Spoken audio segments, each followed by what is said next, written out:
Thank you, Deb. Well, having gotten to know these two parents and others, I almost feel like a fraud because my story is a horror story with a happy ending. And I hope that we have opened the door for other families to come forward. But 4 years ago now, actually 4 years ago next Wednesday, May 4th, 2021, my barely 12-year-old daughter was lured by her trusted art teacher into a secret gender and sexuality meeting that was disguised as an art club. And outside presenters were brought in, an organization called Skittles for ages 2 to 11 and Splash for ages 12 and up, to talk about gender and sex in secret. They told my daughter, if you're not completely comfortable in your biological sex, that means you're transgender. And what 12-year-old girl at the height of COVID in a new state, a new city, a new school is fully comfortable with herself? So of course she adopted that label. So she was celebrated with stickers and flags and bracelets. They asked who she was sexually attracted to, and she didn't know. They said, that means you're queer. More stickers, flags, and bracelets. They talked about concepts like polyamory, puberty blockers and how to access them, cross-sex hormones, how to see a gender-affirming care therapist in the state of Colorado without parent knowledge or consent, which is law, and how to get a gender-affirming care letter in her school without parent knowledge or consent. And they repeatedly emphasized that parents might not be safe. You don't need to tell your parents about this meeting. And we're so lucky that our daughter came home and broke the rule, which was what you hear in here, keep in here, and told us what had happened to her at school. But it was not as though something bad had happened. She had been glitter bombed with this idea that all of her problems would go away if she just transitions into a boy. The puberty discomfort, that'll go away. The social awkwardness, you'll have this new group of friends. If your parents don't understand, we're your family now. And it led our daughter down a very, very dark path. We actually sought a therapist and learned the hard way that they are legally obligated to only affirm gender-confused children. That's another law that was passed in 2019. And so therapy made her worse. And about 6 months after the incident, we're still at a loss of what to do in this situation. The depression, or the confusion, had led to depression that led to suicidality, and our daughter left us a suicide note because she did not know how to live in the body that God gave her. And so we took her to her pediatrician, who had us leave the room for the mental health assessment because, again, 12-year-olds are the steward of their own health care in this state.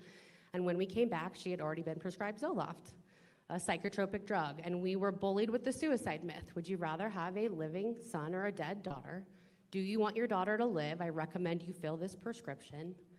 And that led to another 2 to 3 months of absolute darkness for our family.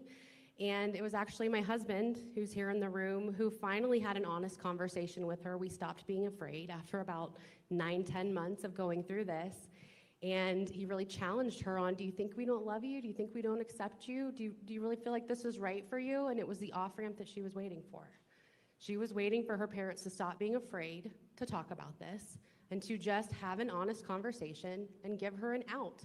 And she began to cry, no, this isn't right for me. I don't want to do this anymore. And so that was the moment where she started to come out of the darkness. And quick happy ending to the story. It's been 4 years. She's now a happy, healthy, thriving 16-year-old girl. She just gave her first public speech at the Rocky Mountain Summit with CPAN, and there was not a dry eye in the house. And about a year after the incident, we watched What is a Woman together, the Matt Walsh documentary. And while we're watching it, she goes, Mom, why didn't I understand this was happening to me when it was happening? And I said, well, that was by design. They took advantage of you. And she said, how do I make sure this doesn't happen to other little girls? And I said, you have to let me tell your story. And that was the moment where we went very, very public. And I learned that we were not alone, that this is such a pervasive issue, and there are thousands of families like ours who are going through the same situation. And that's why I will not stop talking about our family story. Thank you, Erin, and thank you so much. And if you don't know, Erin has started an amazing organization called Protect Kids Colorado, another key coalition partner standing together. So thank you, Erin, for that. Well, we're going to come back and ask some questions, but let's continue on. Cynthia, thank you for being here, and why don't you tell us what brought you here tonight? Sure. My name is Cindy. I live in Durango, Colorado, which is a very small town in southwest Colorado. And my daughter, when she was 16, she met a math teacher at the local high school. At that time, I had just gotten a very aggressive cancer diagnosis. I was going through intense chemo My daughter is autistic. She has ADHD. She's got depression and anxiety. You name it, she's got it. And my cancer journey was very hard for her. It was hard to watch mom fight for her life. And I don't think she knew who to go to or how to process. And so this teacher stepped in, and in my opinion, she brainwashed my child. She turned my child against me. I'm assuming she told my child that all of her problems with being autistic and being socially awkward and the anxiety, all of those problems were because she was born into the wrong body and that she was really a boy. And this couldn't be further from the truth. My daughter was a very girly girl. She loved frilly dresses and she loved dressing up. And it wasn't until she met this math teacher that all of that changed. And yeah, it's been a journey. Last December, she left my house, my daughter, and she moved in with this math teacher. And I have not been able to get her back since. The teacher tried to emancipate her in January of this year. That forced me to hire an attorney and fight that, and thank God the judge denied it. But then I got a letter from opposing counsel saying stop contacting our client. So now I'm no longer allowed to have contact with my child. Now she's 18 and there's nothing I can do to protect her. The autism hasn't gone away. The anxiety and depression hasn't gone away. All of these factors that are leading into this thought process are still there. Like Aaron, the therapist that my daughter had chosen that I had no control over, gender affirmed her the whole entire way. And Durango is a small town, so even though I don't have contact with her, I hear things. There's a grapevine.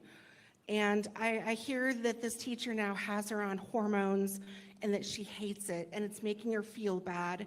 And this teacher is introducing all sorts of contraptions and things that I don't think any self-respecting young girl should know about. And that's it. And Cindy, just to be clear, your daughter was a minor when all this happened. Your story broke out into the national media because when you reached out, and this teacher, who is, I believe, married to a transgender individual, said you were not allowed to see your daughter, you called the police. Can you tell us what happened in that instance? Because let's all remember, she was a minor at this time in your custody. Yes. So I went to the teacher's house, and from the bottom of their driveway, I called her, and I told her, I said, I'm here for my child. I want you to pack her up and send her down willingly. And her response to me was, well, let me call the attorney. I said, okay, you call that attorney, I'm calling the sheriff's office. And the sheriff's office laughed. They did not support me. They did not make my child come home. They said, there's nothing we can do to help you. So not only does the sheriff's office fail me, the therapist failed me. And that is on actually the body cam footage, you hear it. And when Cindy asks, but this is my child, they're like, well, she didn't seem like she was in distress. And she's like, but she's a minor. This is my child. What we're talking about is basic law here. And you're gonna hear from our next parent that what 1312 would spread everywhere is already happening in Colorado. Thank you, and Cindy, we'll get back to you on some more questions. Jason, thank you so much. Thanks, you Cindy, for making the drive and being here. Would you share your story with us? Yeah, thanks for having me. As dismayed as I am about the current political climate, I'm really looking at the events without shock. This is already what I've experienced in the courtrooms of Adams County. And it's just the official black and white of it is finally catching up. The mix of the transgender card is powerful. The mix of pity and victimhood creates a very potent sense of obligation in someone who has empathy. It's very difficult to overcome. In the courtroom, I lost my 9 and 7-year-old, 2 boys. And I'm always going back and thinking about what happened. And I knowingly, lovingly married a bisexual woman. We had a family together. And then in a very short span of time, just months, she decided she was transgender. I stayed in the marriage. They're watching Queer Eye for the Straight Guy. My 7-year-old is being dressed in women's clothes. And come time for divorce, my 9-year-old boy is suddenly transgender. My 7-year-old is suddenly non-binary. A perfect splitting, if you will, of their mother. The children got isolated by mother from all their maternal family and all of my family. And there's only one person who could look at my children and say, whoever you want to be will be wonderful. Whoever you want to be, I will love you. My job as your father is to give you as much time as possible to make, arguably, the most crucial decision of your life. Who am I? Who will I love? Who will love me? Thank you. Thank you. And Jason, just a little bit more. Thank you, by the way. Let's give Jason a big round of applause. And Jason, a couple more points of your story, just so everyone can get the full picture of it. You talked, when we spoke, about a couple of points, but I'll just bring up, and then I want to ask you a little bit more about. You talked about how when this began to happen, and your entire nuclear family, 3 people transitioned at the same time, and it dissolved. And your 7-year-old at that time was being put into drag shows with adults, would come out with money in his pockets. That was going on. Yeah, that was really crazy. The performances were supposed to be for charities. Part of the divorce, my 7-year-old is like, Dad, gotta go to this drag show. I'm talking to our family therapist. I do not want my child going to this drag show. Hey, you don't want your son to grow up with shame. Okay, I'll go and try and be supportive. 18-year-olds are on the stage in various stages of undress, and I realized this is not a place I should want my child. Wait a minute, they say it's for charity, but my son comes home with like $50 in his pocket. What type of movement needs to incentivize children? And I want to say every single person on this stage has paid a big price. Jason went bankrupt, and you allowed me to share this, because of the legal bills and then the child support, even though he was not even allowed to see his children. And Jason, you have no contact with your children now, is that correct? No, I did not. Yeah. I kept hoping that me representing myself after the bankruptcy, they'd be like, wow, this gentleman really cares about his kid. Look at all he's willing to do. Or I thought, hey, this guy has a couple college degrees. He's been an elementary school teacher for 17 years. He's around kids all day long. He's been supportive of the transgender students in his classroom. They didn't see me.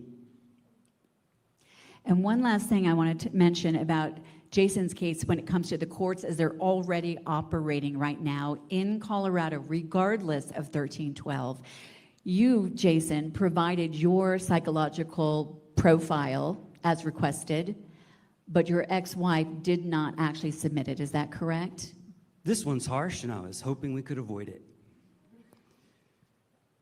We were both ordered.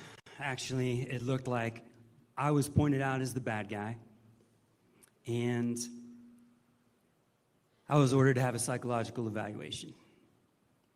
I said, whoa, Your Honor, it's my understanding that whenever the court orders parents to have a psychological evaluation, it's a twofer, like both parents have to go. Judge goes, well, that's not really a matter of law, Mr. Zook, but in this case, seeing as how your wife has 1,700 TikTok videos, and you shared some of those with us in court today, I don't know how we're going to know what's going on. So both of you have to go. So I go. Judge tells the guardian ad litem that had been appointed for the children, you need to take a look at these psychological evaluations. Guardian ad litem comes over to my house, sits down and says, I say, hey, I think this transgender issue, I think it's all smokescreen. I think you just really have a very angry mother who wants the children all to herself.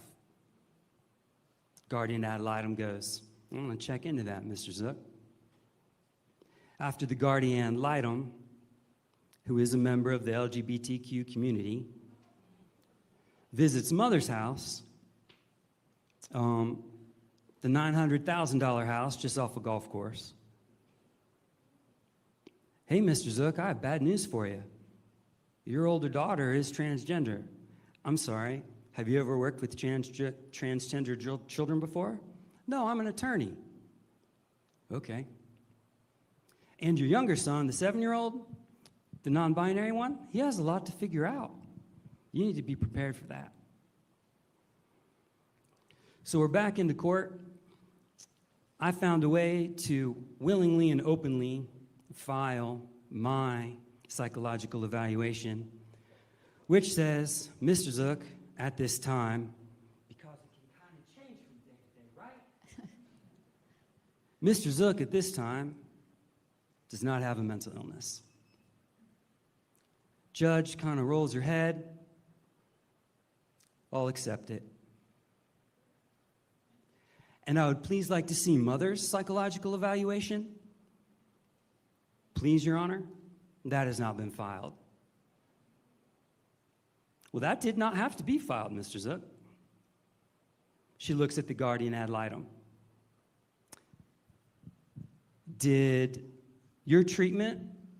Was any treatment recommended for you, mother, who is not under oath at this time? Guardian ad litem says, I'm sorry, Your Honor, did you want me to answer that question? Dodge. Opposing counsel speaks. I'm sorry, Your Honor, did you want me to answer that question? No. I would like the mother to please answer that question. Remember, she's not under oath. No, Your Honor. My time is up in the courtroom. Somehow, mother's psychological evaluation remains unlooked at by an attorney or a guardian ad litem or a judge officially in court. Thank you, Jason. Oh, and I got ordered back for another one. I'm sorry, it's not a laughing matter, but I'm really sorry to hear that. Let's talk about this common thread. There are laws right now, even beyond 1312 in Colorado, that allow interactions with your children that you have absolutely no say in. You have no idea what's going on, and that's going on right now in my alma mater school district of Cherry Creek School District, where they can transition children without parents' knowledge or consent. In each one of these stories, there was a trusted adult. Can each one of you talk about that element? And for instance, what I know that they said to your daughter, Erin, about not telling her mom. Yeah, well, my daughter was barely 12. She was vulnerable. She trusted that her teacher had her best interest, and I trusted that, that they had her best interest. And I was wrong. They totally took advantage of her, and they manipulated that term, trusted adult, and took advantage of a very vulnerable little girl. And I think I remember you saying that they said, don't tell your parents about what happened here. I know when I was growing up, what was the number one thing we told our kids, and we were told? If someone tells you don't tell your parents, that's a red flag. And that's a red flag right now with trusted adults in these positions. Many great teachers, many great people in our schools, but this is what's happening. Let's talk about the trusted adult situation for you, Cindy.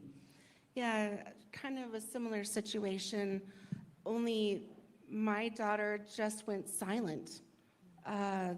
She withdrew from the family, she stopped talking, she stopped engaging, and due to the autism and just being wired a little differently, I thought maybe she should be an angsty teenager. And I had no idea how far it had gone. I think she was being influenced for at least a year before I got wind of what was brewing. Yeah, and I want to talk, because we've talked about the trusted adults, the guardian ad litem in your situation. Cindy, I want to mention something very specifically. So our daughter is autistic, so I always look at the statistics, and I just want to share this so everyone has a perspective. In the UK, where they have been doing transitioning for far longer than the United States, they have a national social health care program, so they keep copious records. In the UK, they have found that autistic children make up 2% of the population, but 35% of those who are transitioned. In fact, the Tavistock Clinic, once one of the leading clinics in the entire world, was shut down in 2023 because it was found that they ignored the fact that 97.5% of the children they transitioned were either on the spectrum, had ADHD, or some other underlying issue. Cindy, from your perspective, what role did your daughter being autistic, ADHD, and having other issues play in this situation? I believe it led to it 100%. She is very trusting. I think with the autism, she was at a very vulnerable time in her life with my cancer journey, and she reached out for something, anything, and that anything took advantage of her fully with poor judgment and maybe a little bit of impulsiveness with the autism and just believing the lie. Yeah. And one other statistic I want to share real quickly is a lot of this, there are people that truly deal with gender dysphoria, but the UK also showed in their National Institute of Healthcare study, suicides go up 12 times after transitioning because oftentimes underlying issues are ignored. Erin, I want to ask you this question. You had a happy ending. If 1312 were in place when you were going through the situation with your daughter, Chloe, and the portion that has, at least for now, been taken out, the custody portion, where do you think you would be right now?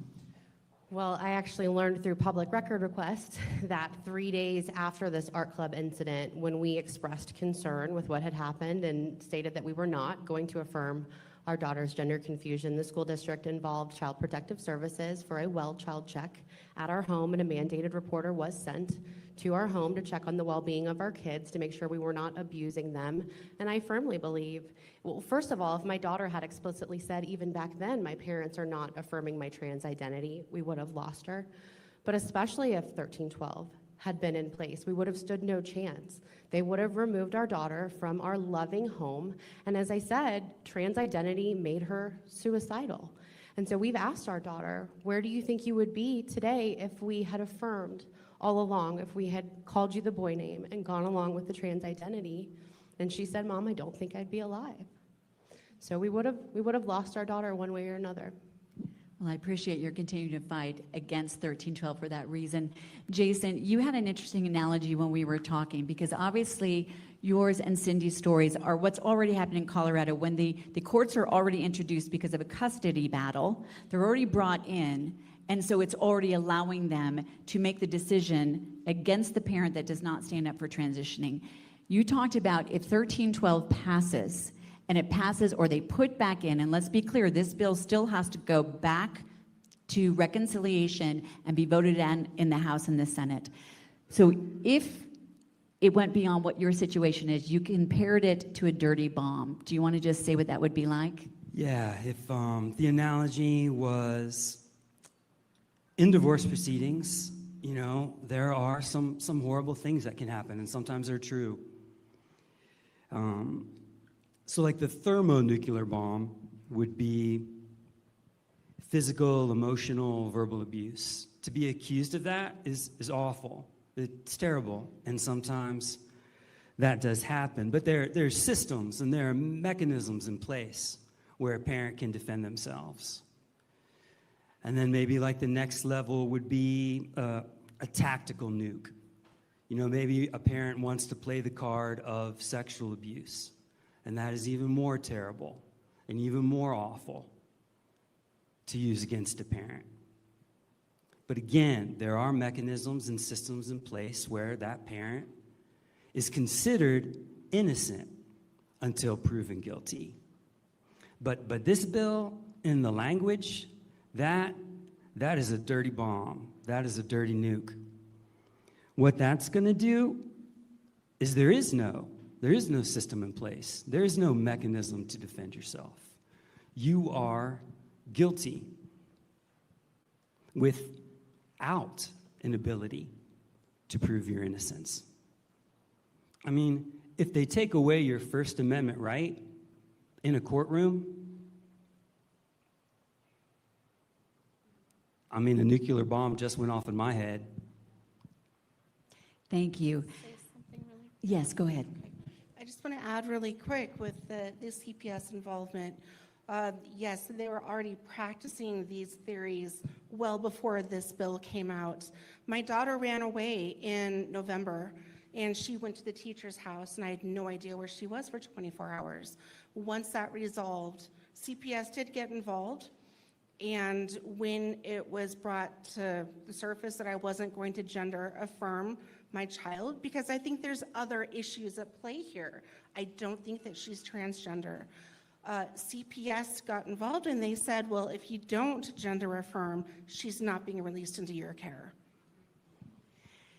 Thank you. Well, I want to thank each one of these panel members because they are taking their personal experience and fighting for everyone else so this does not happen further. So we must stand together against 1312 and then roll it back to where it's already happening in these families. Let's give them a huge round of applause for their courage and their generosity.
Hi, everyone. This is Scarlett Johnson on Unleashed, presented by Moms for Liberty. And I'm joined by a really special guest who I just had the pleasure of meeting in person last week in DC. Got to meet you and your wife and spend some time with you guys. And it was great. Had a lot of great conversations. And I'm so excited that he isn't on call because he's the general surgeon. He isn't on call and he can join me today. And we can talk about a whole lot of issues, not the least of which is his compelling personal story. If you don't know, Dr. Eithan Haim is a general and trauma surgeon in Texas. He trained in general surgery at Baylor College of Medicine and became a phenomenon when Chris Rufo exposed the huge story that you were a whistleblower, that showed that the Texas Children's Hospital, the largest, I believe, the largest pediatric hospital in the country, was performing transgender medicine surgeries and providing gender affirming care, despite putting out a public statement that they weren't doing so. And when you did that, something huge happened. And I think people don't quite understand like how big it is. Until you've been sued, you don't get it. But you faced something even more than I did, because I was sued, but it wasn't a criminal investigation. This was huge what happened to you. And it was just for telling the truth. And you didn't do anything wrong, but you paid a high price for being honest and standing for truth and for what is right. And you've prevailed in the end, but I won't give it away. I want you to tell the story. So thank you and welcome. No, I appreciate it. And, it was great meeting you the other week. But so, when all this happened, because it is really a long, crazy story, but it's kind of simple once it's boiled down to its essential components. But I did my surgical training, after medical school, when you're training in your specialty, between 2018 and 2023 at Baylor College of Medicine in Houston, Texas, right? Which is associated with really, really amazing hospitals, right? You have Bentop, which is a big trauma hospital, St. Luke's, and then Texas Children's Hospital, which is, really one of the best children's hospitals in the world for taking care of sick kids. It's the biggest in the world. But it's also been suffered from all of the other pathologies that other institutions like ideological capture.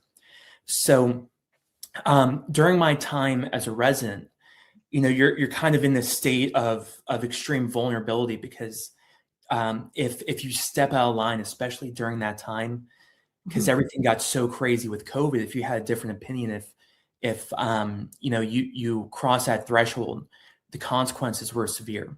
And residency is training. You're done with medical school, you've completed your internship, and now there's a requirement that if people don't know, a resident physician has to spend a certain amount of time, and for a surgeon, it's lengthy, really in-depth training. You're a doctor, you're an MD, but you're not licensed to a certain extent, right? Yeah, and it's just like the show Scrubs, like the first season, where you have the residents at the bottom of the totem pole. Yes. In the very beginning, you do the scut work, you're really bad, and then the attendings, they yell at you, and your chief residents give you a hard time. Especially in surgery.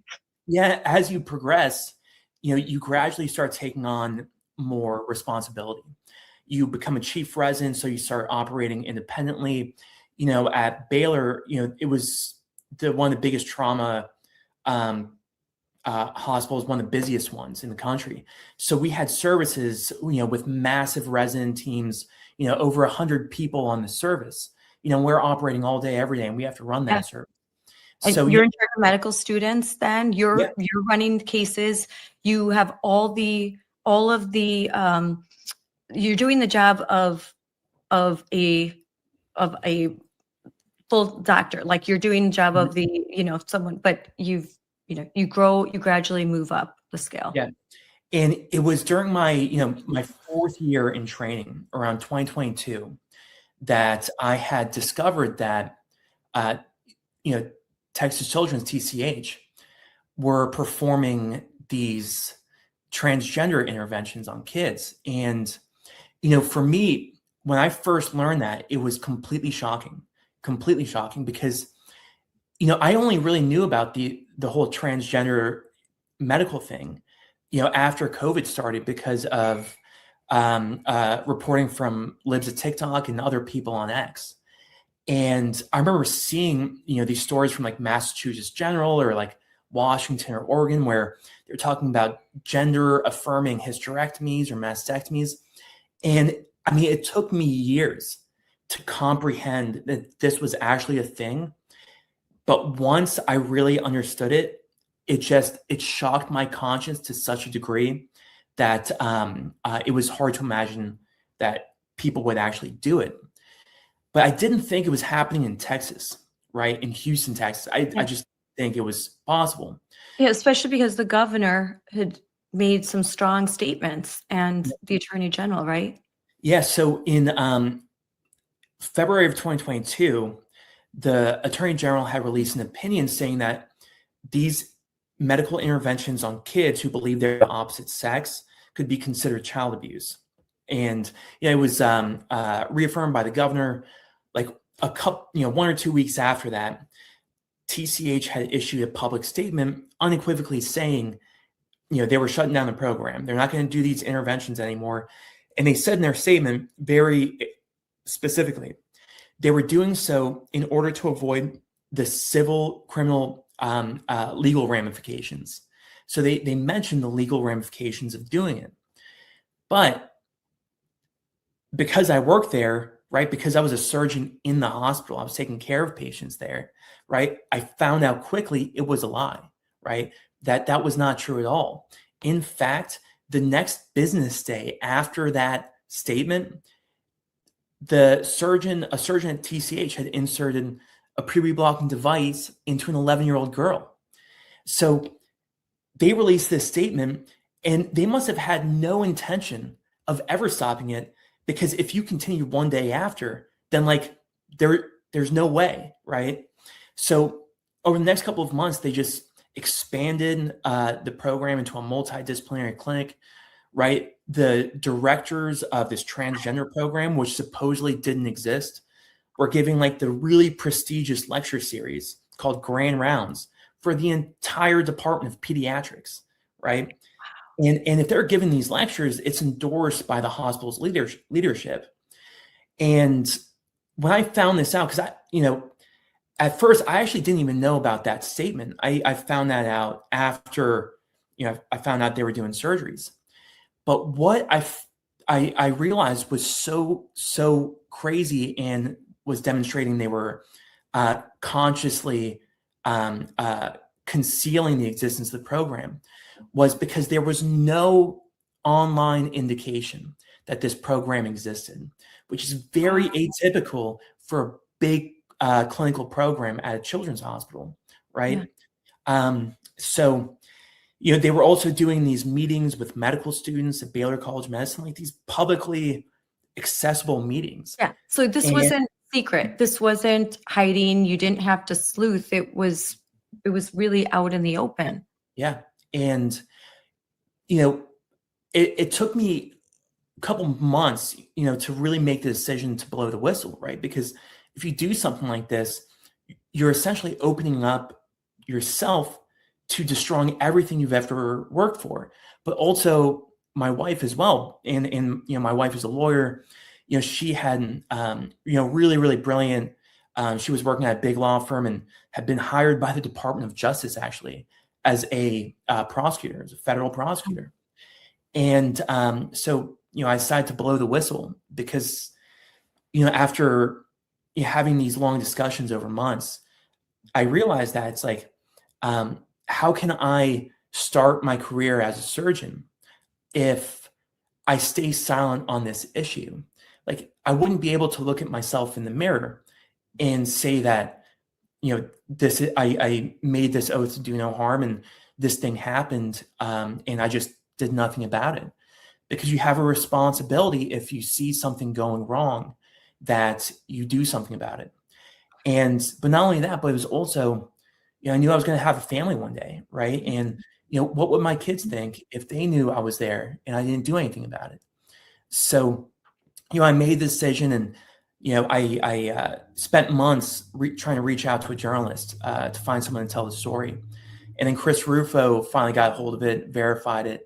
And then the story came out with me as the anonymous whistleblower on May 16th, 2023. So it was just, I was an anonymous whistleblower. I provided the evidence showing, without a doubt that the hospital was concealing the program and expanding it.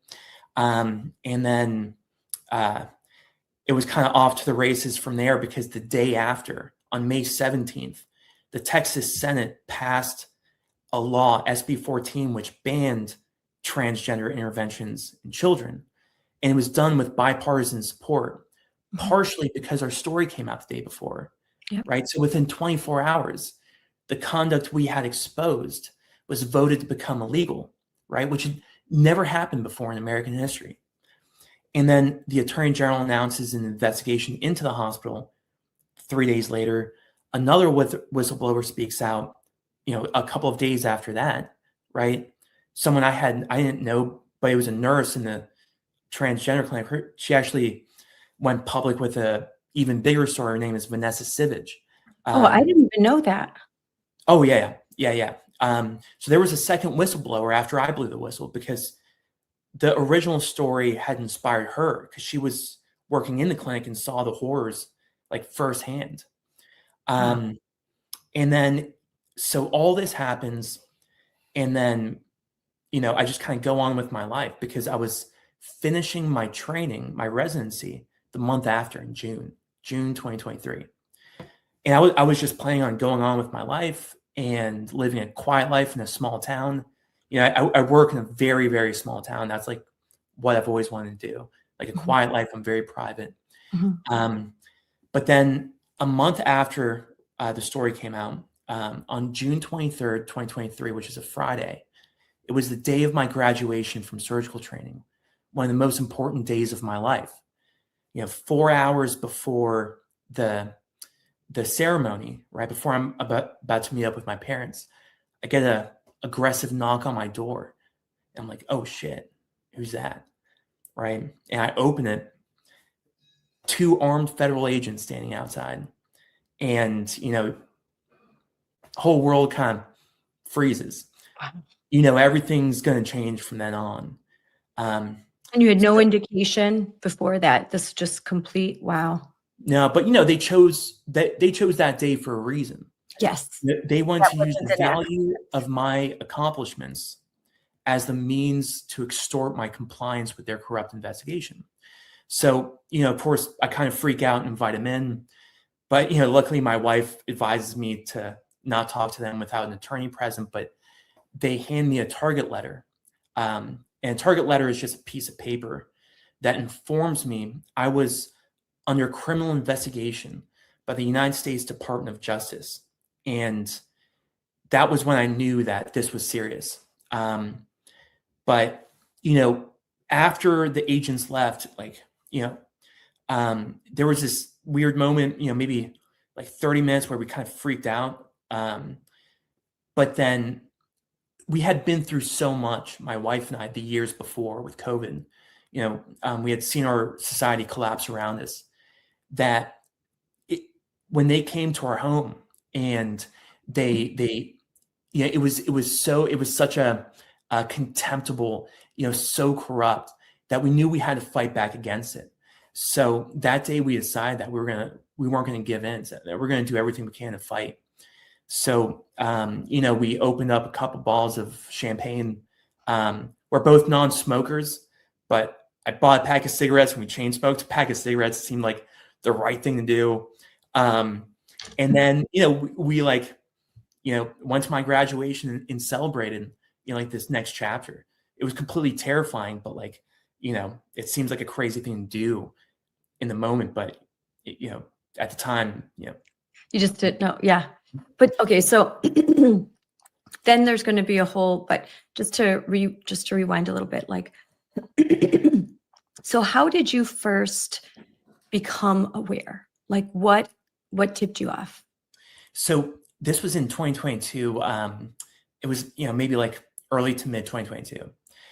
I was, working, was in one of the St. Luke's, and there was a resident who came up to me in a workroom, one of the guys I worked with, and told me that, told me a story. He's like, Eithan, listen to this crazy story. I just did this surgery at TCH on an 11-year-old where we inserted a puberty blocker implant into their arm because this 11-year-old girl believes she's a boy. And I'm like, oh my God, that's crazy. I didn't know they did those surgeries at TCH. But it was the history of this patient that was even more concerning, where this young girl there's a clinical note before the surgery is done that documents the history. And it was that this girl, believes she's a boy at 11 years old, wants to have more surgery, like, invasive surgery to supposedly become a man, is confident she never wants to have children, right? 11 years old. And that all of her family members are transgender. And if you hear those few details, 11-year-old thinks she's a boy, wants to have surgery, doesn't want to have children, every family member is transgender, those are all red flags for child abuse. But instead of doing the right thing, right, and pumping the brakes, what they did was took that little girl to an operating room and put poison into her arm in order to prevent her natural progression into puberty, and therefore very likely sterilizing her. Yeah, that's just shocking to me. It's absolutely shocking. Excuse me. An 11-year-old girl does not comprehend that her future in such that she could say, I never want to have children. And you're right, that all of her family members identify as transgender, that she's got a history, that to me would signal she needs to talk to a psychologist, a therapist, and we need to start thinking what's going on in her family, what kind of influence. Definitely would not affirm this. First, look at comorbidities, what's going on, and whether or not she's kind of being programmed, indoctrinated into whatever her belief system is. But and Jamie Reed, it's like you have these 11-year-old, these young children, and even in society, right? If you have these crazy teachers, counselors, parents, if the doctors are supposed to be the ones who are the gatekeepers, right? When someone comes in and thinks something crazy like this, the doctors are the ones who have the wisdom and the judgment to be like, no, this is not the right thing to do. Go home, touch some grass, you'll get over it, right? But that's the problem with what happened to my profession over the past, couple of decades, but really worse over the past few years. and I mean, now privately, did a lot of physicians, nurses, if you talked about this, did they say, yeah, this is crazy? If you were to talk about your opinion, did they agree that they shouldn't be doing this? This isn't right? So in these, highly prestigious academic environments, like Baylor or any of the other big university academic programs, the culture of silence is so strong that you don't even bring it up to people unless you're 100% positive they're trustworthy and they're not going to create problems. So there was only maybe 2 or 3 people in like the entire program of like 80 to 90 people, and then even all the surrounding other people like nurses, attendings, who I was willing to talk to. So it was kind of like the dark corner club. And we called it that because we actually met in dark corners, like and talk about these things because, but yeah, for those very few people.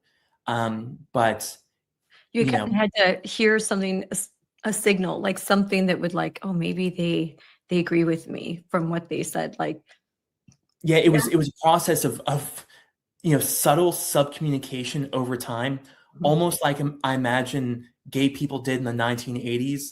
Like at corporate offices where they would be like, oh yeah, like that's, I like the color of that, that drape, and they're like, oh my God, yeah, it's, or in communism, if you were a Christian or if you were Jewish, and because all religion out loud, there's probably I was just talking to a friend of mine who is Jewish and was someone who was able to escape communism as soon as the revolution happened, as soon as the walls came down and the Soviet Union fell apart. And she said there was like code. There were certain ways that you would know that someone's with you. And she was very young at the time, in her late teen, early 20s. And you just looked for clues like, are they one of us? And then could we trust them? And that's what this reminds me of, which is scary. That Yeah, I mean, that's exactly what it was. It was just, it's the same pattern, different place, yeah, that there's this, like you said, this culture of silence. How, I mean, this is probably too big of a question, but it's really hard for me to imagine having so many family members that are in the field of medicine, doctors and nurses and different professions in the health community. How was this able to be captured ideologically to such that you have physicians, you have doctors that are unwilling to say out loud that sex is binary, male and female, and that they kind of will, even if they believe it, they just won't say anything out loud, or they'll just shrug their shoulders. Like, how does it get to that point that something that is so simple and that until 5 minutes ago was a common fact, that there's sort of, like I said, this culture of silence and even fear to say the truth? It's, of course, you have the entire story of, the slow march of radical left-wing ideologies through all of our, cultural institutions. But, with this, I believe it's, when you boil it down to its most essential component, like what causes it, what's like the driving factor. If you were to remove that component, then it would be stopped. And it's simply the failure of the individual to respond in the moment when something's going wrong. Because it's like you have a million, 10 million, 100 million of these tiny little micro events, right? Each person has a few of them, but they happen over our entire country. And in each of those moments, the people who should say something don't. And it's that failure, that cowardice, that allows this cancer to go from 1 cell to 10 to 1,000 to 100,000. And once it gets to a certain point, it becomes an unstoppable tidal wave, So that's what I think is a essential component. Do you think what's happening in education starting so young? I mean, I must have posted this week, I posted several examples on the Moms for Liberty social media of slideshows in elementary schools. I just posted a movie that for 4th graders, and basically it's a cartoon, and the main character says, well, when you were born, the doctor made a guess. They looked at your anatomy, made a guess. Sometimes they're right, sometimes they're wrong. But your sex sometimes doesn't match your gender identity. And here's what gender identity is. So they start so young, and do you think that has a part in it, that this sort of training, this programming very young, that this is just the way that it is now?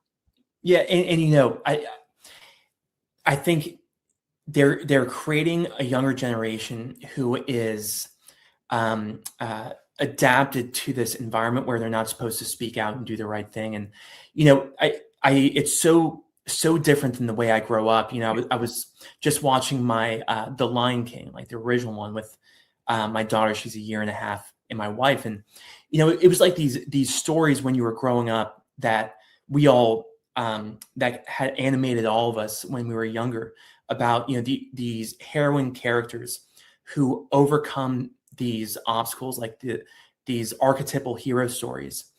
And, we didn't really appreciate at the time, but everything in our society had elevated the hero, Yes. had valorized, the individual for doing the right thing when it was a hard thing to do. And slowly over time, you had those individual people who just didn't say what they should have said when people started introducing these crazy ideologies.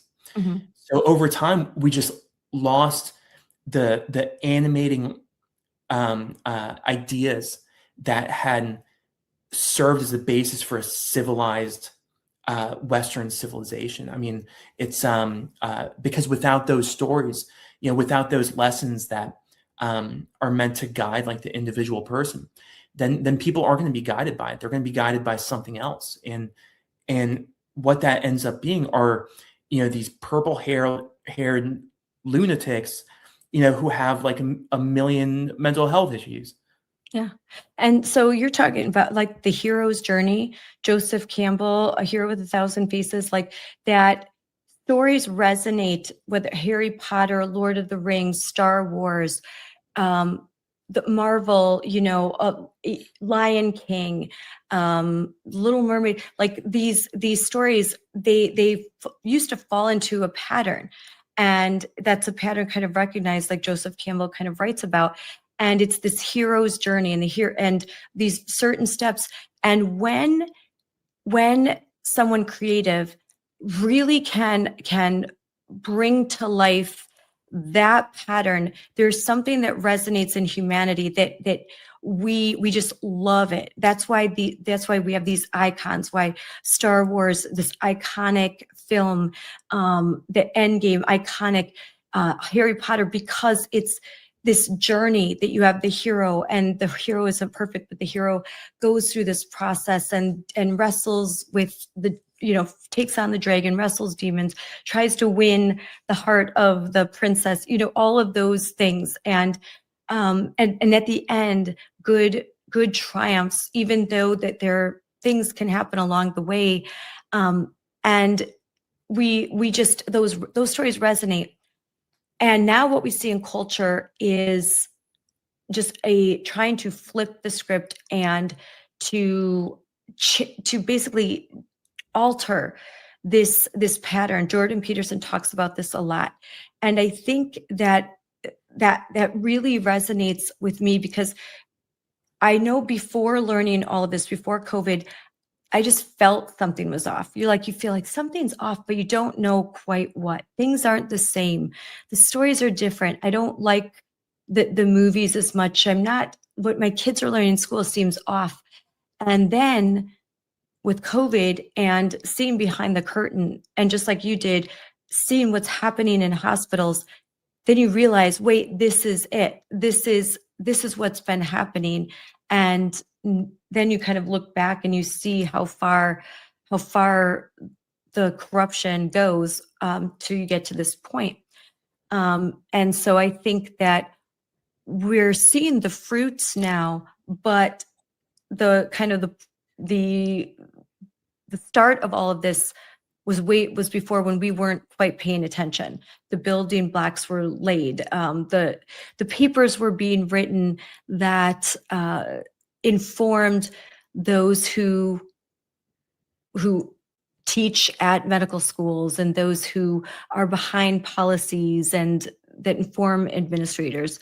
So that's just me rambling, but that's something that I think that that has just changed and corrupted institutions. But I also think that it's the fact that we can be so afraid of crazy people, and people that are loud, and people that threaten, and people that just will come at you and say vile things and attack. And I think doctors in particular, who don't want to break the rules and don't want to they don't want to deal with a lot of chaos. I think that the left has been very good at being chaos agents, so that people stay quiet because they just don't want to deal with being called a racist, a transphobe, a homophobe, and having their name splashed in headlines. So they just stay quiet because it's just better that way for them. I mean, it's true. These people are treacherous, What they'll do, because they did it to you. So Yeah. let's talk more about what happened to you. So picking up where we left off, these agents come to your door And now you know that this investigation is happening. What happened next after you graduated? So, I was lucky because, one of the first people I contacted was Christopher Rufo. And he was able to find an attorney, Marcella Burke, who was willing to represent us. And, it was a moment of I believe every step of the way was divine providence, but this was the one where it was very clear that there was something very big going on because, Marcella Burke, is like this remarkable person who had left Big Law to start her own law firm because she refused to put pronouns in her bio. And she wanted to put together this law firm of, these elite conservative lawyers to take, to create like this bulwark where you do these big private cases, it's a successful law firm. And then that will provide you the ability to do these political cases for people like me. And a couple of months after she started her law firm, she gets a call from Christopher Rufo, and I get in touch with her. And we put together this great team of lawyers. And, over the next couple of months, I was still anonymous because I wanted to do everything in my power to maintain my anonymity, because the last thing I wanted to do was go public. I thought that if we get lawyers, we push back a little bit. It's such a crazy thing for them to come after me criminally.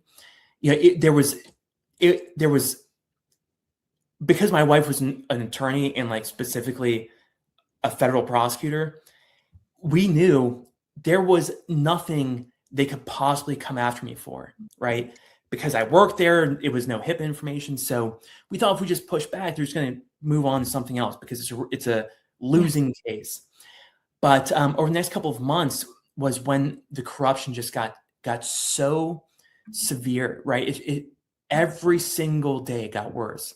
Where once my attorneys reached out to the DOJ and the main prosecutor who was running it, she told my prosecutors these things that they outlined in a letter to Congress once I eventually decided to go public in January 2024, 6 months later.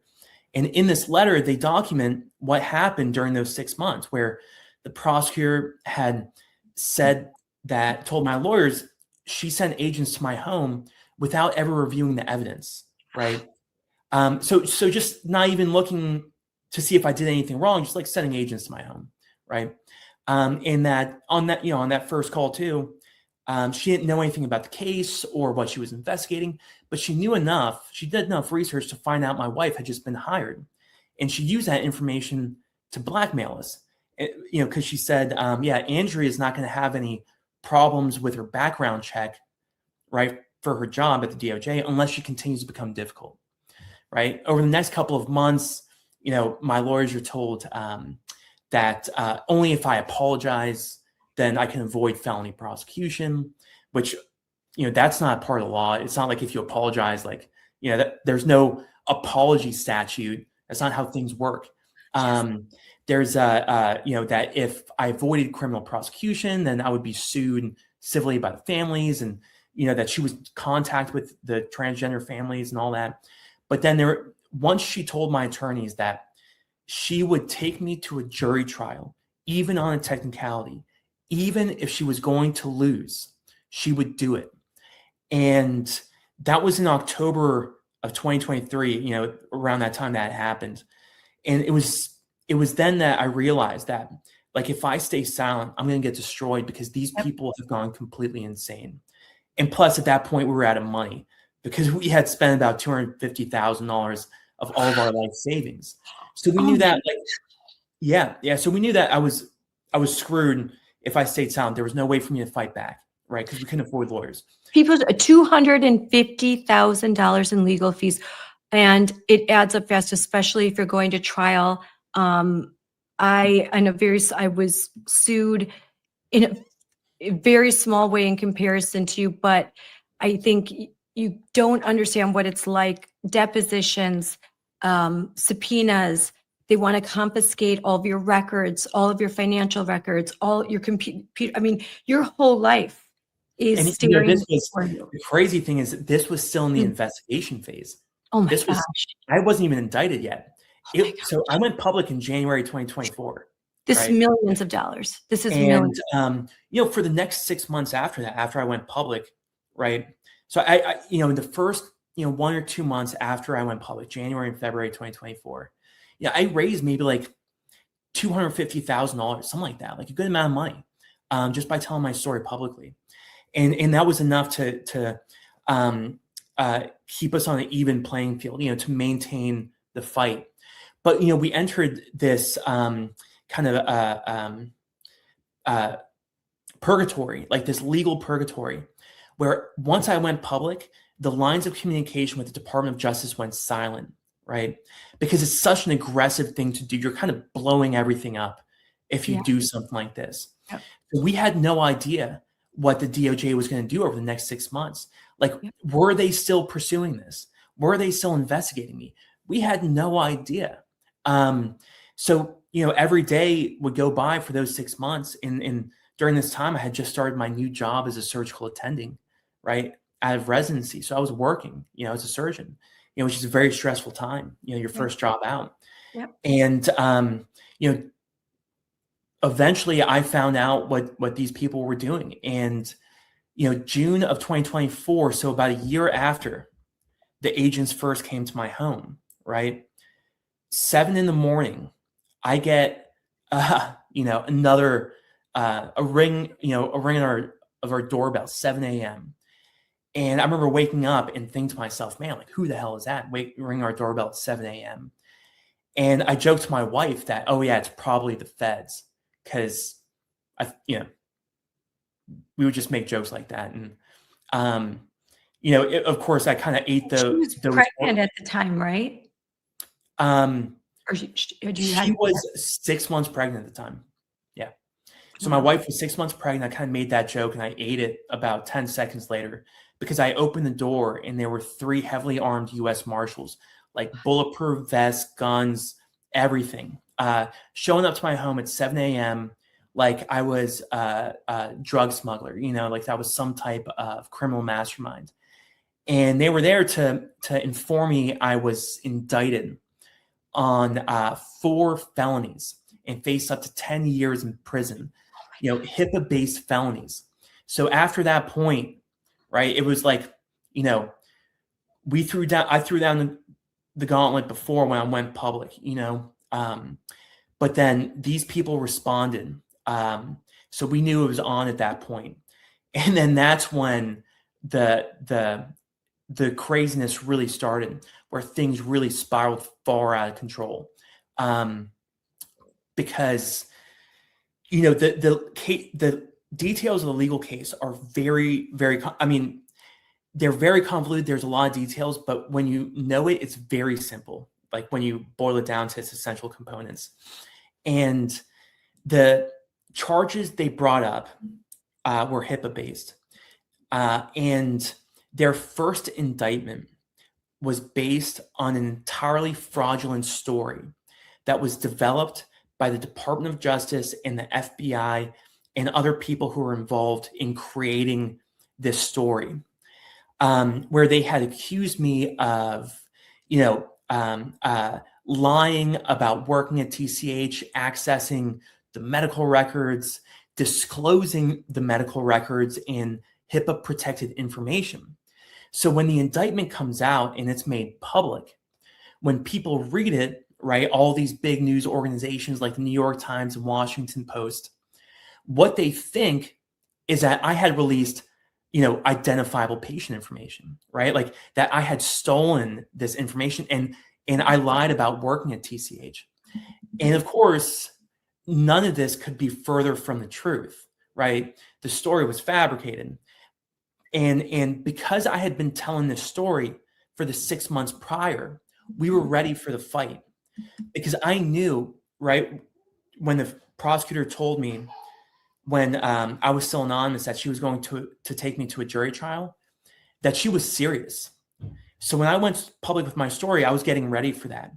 So they didn't have a chance. They tried to bury us with the avalanche of propaganda. But by that point, we were ready for the fight. So I was able to tell my story on all of the biggest, podcasts and news, like right-wing news organizations like Fox and Newsmax.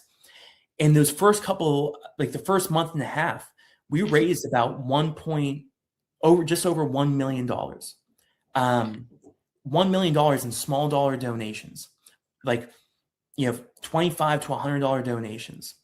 Yeah. And that had sustained us during, kind of the first half of the prosecution, because what my attorneys then had to do was get all the discovery, figure out what they're charging me with, and then start developing a response.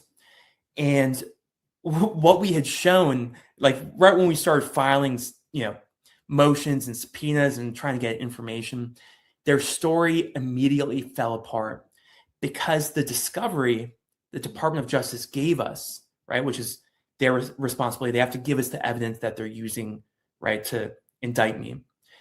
It was very clear that the Department of Justice's own evidence, the evidence they gave us, proved my innocence. Like all their documents disproved everything they wrote in their indictment. It was to such a shocking degree that the DOJ prosecutors admitted themselves that they presented false information to a grand jury, but they said they didn't do so knowingly, and that was their excuse. Of course, as we all know, federal judges have no interest in the idea of justice. The judge who was overseeing my case, same type of phenotype you see going on with other federal judges, right? It was a criminal prosecution by the Department of Justice, and Judge Lamb get away with it. So the first indictment falls apart because it's fraudulent. The story was made up. But then I remember thinking to ourselves, how could they move forward without any evidence? Their evidence proved me innocent. So what they did is they took out the critical statutory language of HIPAA, right? They took out any mention of identifiable patient information. Of course, because I didn't do that, right? They removed from the indictment anything about me disclosing anything, because of course they couldn't prove that. It was the first time in the history of the United States, first time in the case law of HIPAA, that they had charged me with that hospitals and doctors were the ones who were protected by HIPAA rather than patients. Because when you compare the first and the second indictment, in the first indictment, it says, my intent was to cause malicious harm to the hospital and its patients. In the second indictment, right, they couldn't prove anything about patients because I didn't do anything to patients. They changed that language to intent to cause malicious harm to the hospital and its physicians, right? So, that was problematic because there was no crime for me to defend myself against. That is exactly what happened. How can I defend myself if I don't know? There's no criminal statute to defend myself against, right? So that's a theoretical problem, which is kind of operative, but there's like very specific problems that go to show how corrupt and incompetent this is. In the second indictment, they include a massive typo in the operative language of their indictment. And they mention subchapter XL, which is like one of the statutes they cite in their indictment. But it's subchapter XI, right? So they cited a non-existent crime, which in the world of like legal prosecutions, you can't cite non-existent statutes. But also the words This should be thrown out right away. Yeah. And not only that, but the lead prosecutor we found out that she was practicing for like over a month. She was prosecuting me with a suspended bar license. Oh my gosh. Yeah. With a suspended bar license. Yeah. And the judge was like, no, just keep on going. No problem. No harm, no foul. It's just all of my constitutional rights are being violated, but no big deal. This is Banana Republic stuff. Oh, yeah. There's no law. There's just whatever the government wants, whatever, like they want to get somebody, show me the person, I'll show you the crime. They're just Yeah. going, like, they don't care. They're just going wait to till you get. hear what happens next, right? Two important things happened. So things really start spiraling out of control. Remember, I was indicted in June, right? In September, things started spiraling. My wife, right, she was supposed to give birth at the hospital I work at on, early September. We go into an OBGYN appointment, and my wife is found to have high blood pressure, and we think that her water had broken. So she went into preterm labor.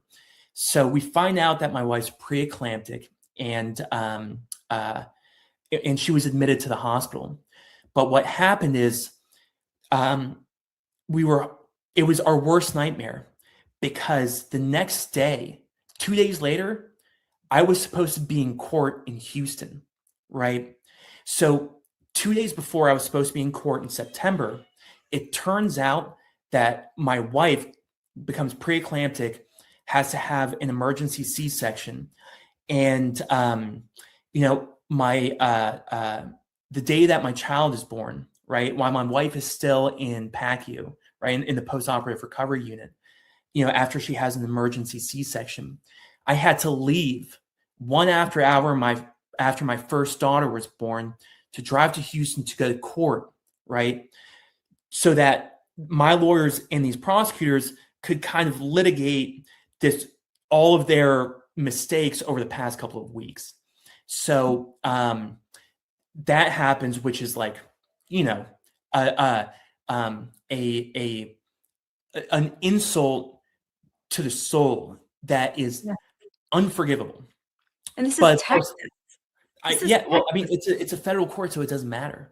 But then what happens is, of course, their case spirals out of control. I discover that the lead prosecutor, who was practicing without a license, right? It turns out that her family had these major financial conflicts with TCH, Baylor College of Medicine, Ben Taub Hospital, Harris Health, because her uncle was on the board of TCH.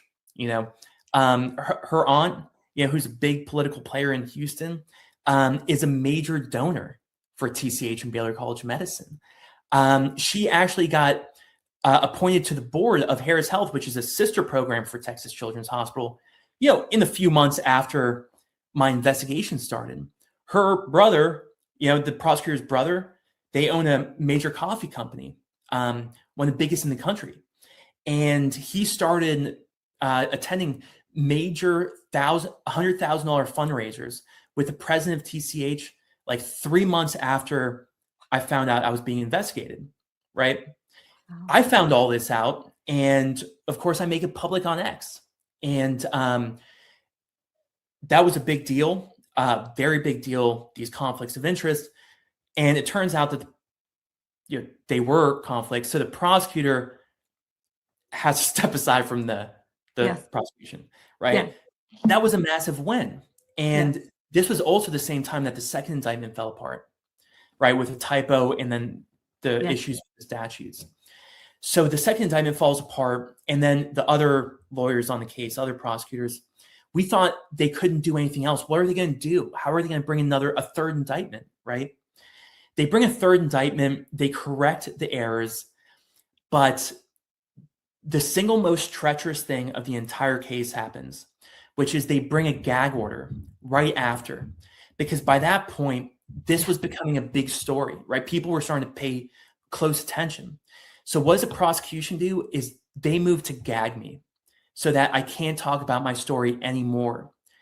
And we thought that there was no way that this was going to fly, because it's such an obvious, First Amendment violation. And plus, I had a very small following at the time. There were some people who were telling my story, but it wasn't by any means like a meaningful media presence. So, and one of the arguments made was that the prosecutors were concerned about cyberbullying. They actually made that argument in their motion. Prosecutors who are supposed to be going after cartels and these murderers, they're worried about cyberbullying. So, of course, the judge, if he were to sign a gag order, he would become the laughing stock of the country, right? Legally, because he would get overturned, you know. Mhm. But of course, he wants to shut me up because the corruption in the case is starting to reflect on him. So what he does is just it's a de facto gag order where, you know, in the courtroom, you know, we had a hearing about it, and you know, he hears both sides, and what he says is, if you continue similar conduct, doesn't define similar conduct, Hmm. I'm going to send you to jail. You'll go. I'll incarcerate you. So without setting any parameters, just a threat, right? That's what he does. And I couldn't appeal anything because there was nothing to appeal. And over the next couple, you know, and by that point we were $2 million in debt, because after that first run of, you know, kind of like media presence after the indictment first came out, the well kind of runs dry. The donations stop. Yeah. So we were losing money, you know, quick, and we were $2 million in the hole. And then, you know, and then it was over the next, like December, January, when Trump came into office, that like things like then finally came to a head. So when was that de facto gag order? What time period was that? Late November 2024. Okay. Yeah, And so it was the after Trump the election. Yeah, it was after the election, but people don't realize that in federal districts, right? It doesn't matter who got elected because the organs of corruption are still intact, yes. right? Like these, you know, they're going to prosecute me no matter who gets elected. And we knew even once Trump comes to office, there's little he can do unless, you know, because like we didn't have enough pull. Like this wasn't a big enough story. So we were still going to trial in like February, you know, February 2025. Mhm.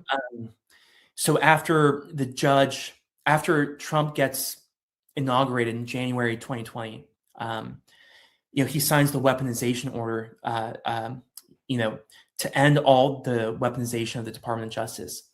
And the day after that, the prosecutors escalate the case towards trial, you know, in direct, you know, violation of that order. And we knew what they were doing. It was a way to pressure me into taking the easy way out because they knew how desperate I was by that point, you know, with the debt and then also with the gag order.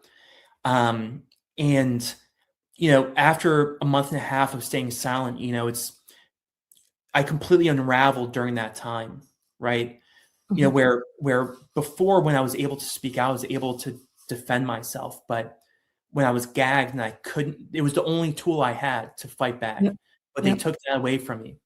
And I felt like an animal because it's like, you know what it means to have your freedom taken away when your First Amendment is the one thing keeping you free. Yeah. So I had completely unraveled, but then, you know, it's like something happened like over time where, you know, I accepted any consequence that came.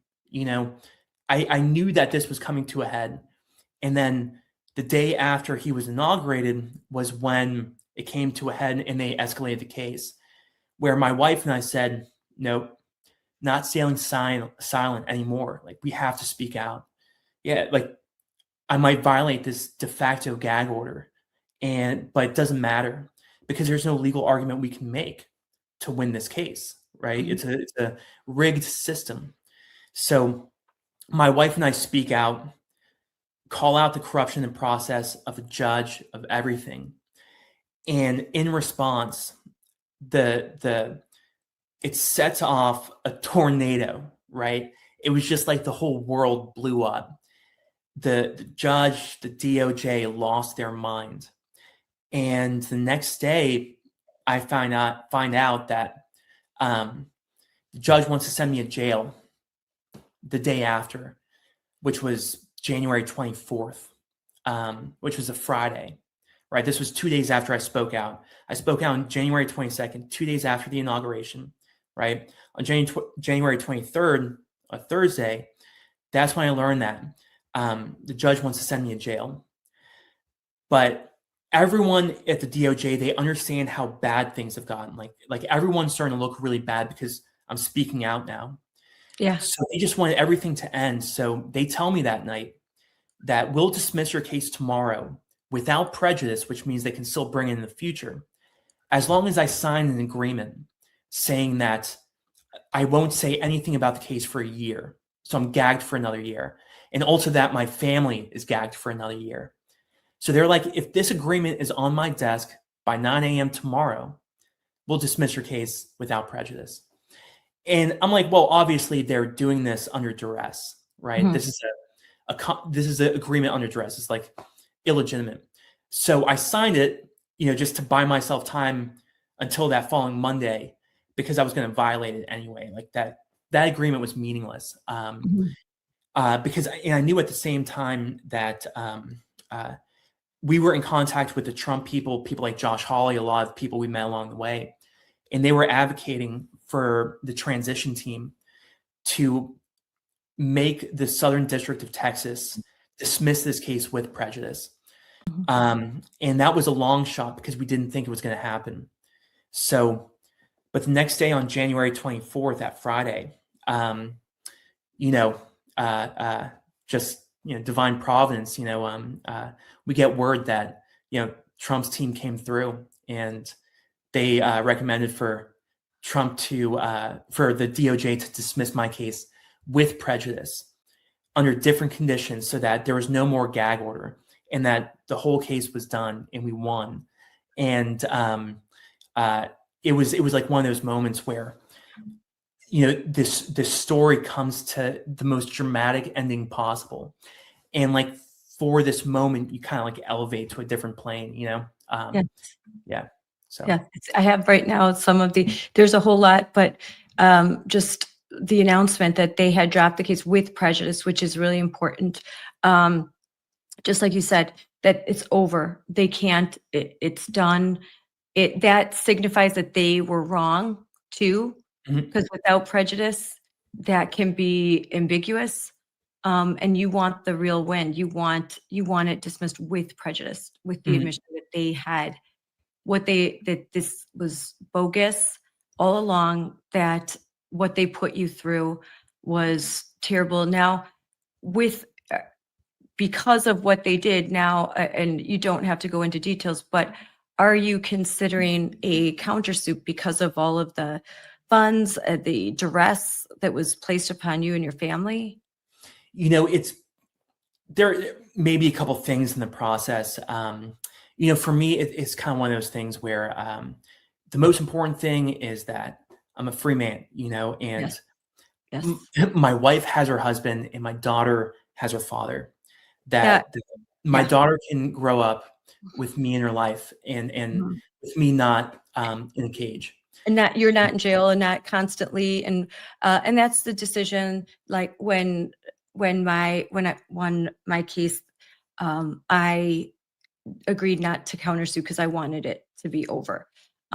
Like I wanted the win, and I wanted to know that there was going to be no further litigation, but that I just wanted it to be done and over with, and to move on with my life and not have to think about. It was just the thought that I'm not going to have to think about, do I have to prepare for trial? What will that mean? How much would that cost? All of those things. And again, I have to shout out to Wisconsin Institute for Law and Liberty for taking my case once it went to appeal. So, and they took the case pro bono.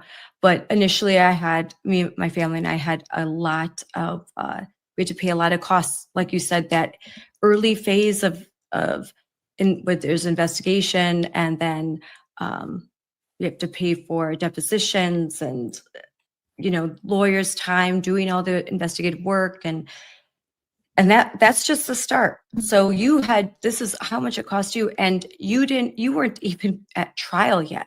That's a whole nother. So and we still owe like $500,000, and what we're doing, we're just paying it off over time, and it is what it is. It's awful. That is insane. And that's why they try to make an example. And legal lawfare works because most people can't afford a lawyer. They don't have the skills and expertise to represent themselves, and they're scared. They're scared, even if it's a civil litigation and it's financial. That can put you in a world of hurt. Criminal, and you could go to jail. So lawfare in so we're a free society. We are supposed, I mean, gosh, 250 years ago, this country was founded because there was a oppressive government that wasn't allowing fair and just trials for, I mean, that's the founders started this country because they lived under this corrupt legal system where you didn't know what the law was. That could change at any time. And that's, to see what happened to you, it's such an injustice for so many reasons, a myriad of reasons. But as someone with a legal background, the injustice in our legal system and the exposure to how corrupt it really is very scary. And it should scare every American citizen, whether you are on the left or the right, because our system should not be political. It should be rule of law, no matter who you are, no matter what you believe, there should be fairness under the law, equality under the law. And it wasn't fair for you. This was clearly a political hit job that also had some basis in it was financial, because a lot of people had vested interest in the Texas Children's Hospital not being exposed and not facing, I'm sure that there was a lot of criticism coming their way. Every hospital relies on donations, donors, and there might be their donors like say, I'm not going to give, I'm not going to donate, I'm not going to participate. So if you're doing this, these kinds of procedures, like I don't want to donate to your hospital, go to your charities. And so they were upset that you exposed the truth. And it's just shocking. It's shocking. I mean, I'm so glad that you won, but I mean, if Trump had not been elected, this could have gone a whole nother way, I think. And Oh, of course, no, there's no doubt about that, because, yeah, of course, the truth was on my side. There was no case yes, that the government had against me. But when you're in the situation of going into a federal trial, you quickly realize that the truth doesn't matter at all, because what they do is try to limit any defense you can bring in. So the very first thing that the DOJ did during the prosecution, right after the indictment, was file a motion, right, to restrict what can be brought into the trial. And the two things they wanted to do was prevent any mention of the term whistleblower, and also to prevent the introduction of any discussion about what I was blowing the whistle on, right? So, and HIPAA has a whistleblower defense. So whistleblower defense is, number one, you're a whistleblower. What are you blowing the whistle on? So that's how, even if you go to a trial, it may not matter, because you may not be able to present your case. Yeah, and that's how it is, you know. And that's not unique. Like over the course of the Biden regime, that was the strategy they use. Like, for example, with Derek Chauvin, with the J6ers, with the abortion protesters, with Tina Peters, with everyone.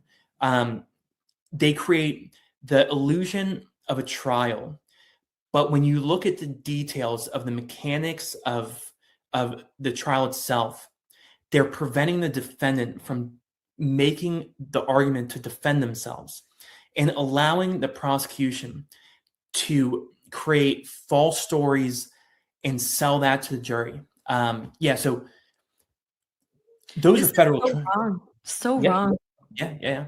And that's the way it is. You know, that's just, and I was ready to accept that and go to prison if necessary, because I was not going to take a plea deal or do anything like that in order to legitimize these people's treachery. No chance in hell.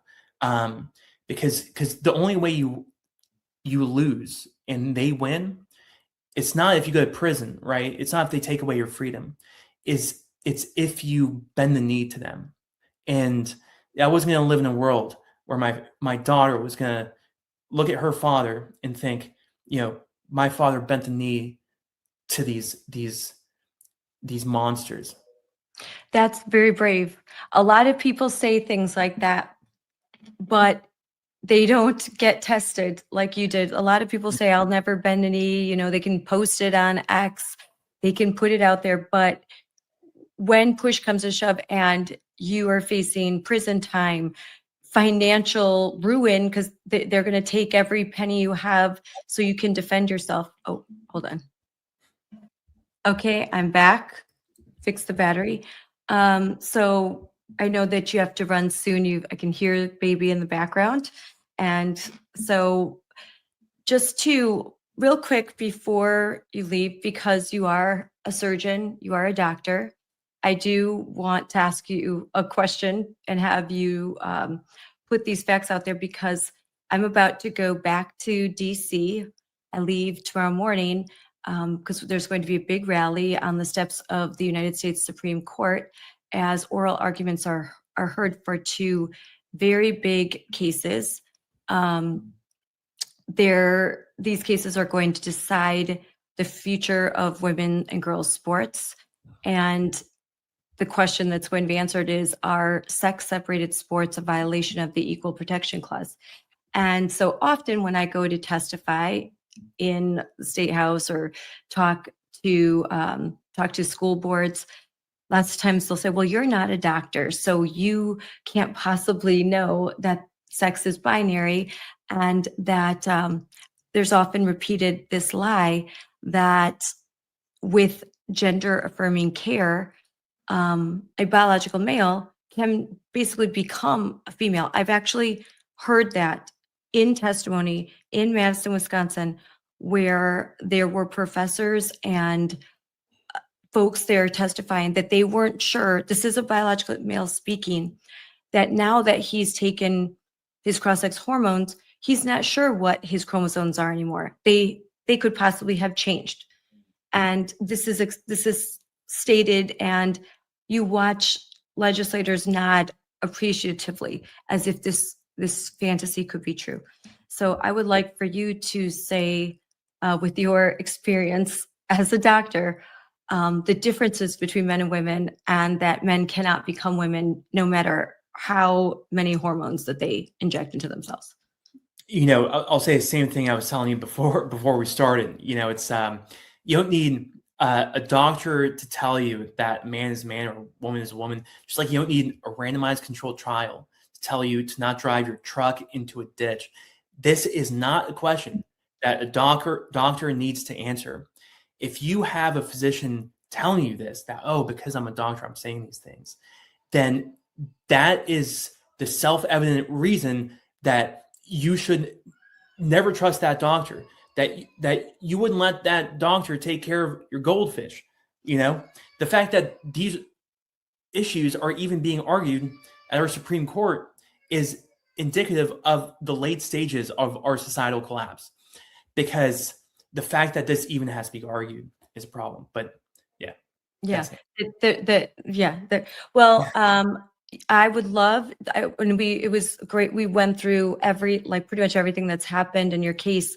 And I'd love to have you back on again so that we could talk about the procedures that are done and what they are, what that means, WPATH, SOGI, all of those things. So I have a whole bunch more questions. So we'll definitely have to have you back on so that we could discuss the medicine behind, the so-called medicine behind transgender medicine, and why it's so wrong. And so I'd love to ask more about what you've seen, what you know, with your background. So thank you so much for coming on.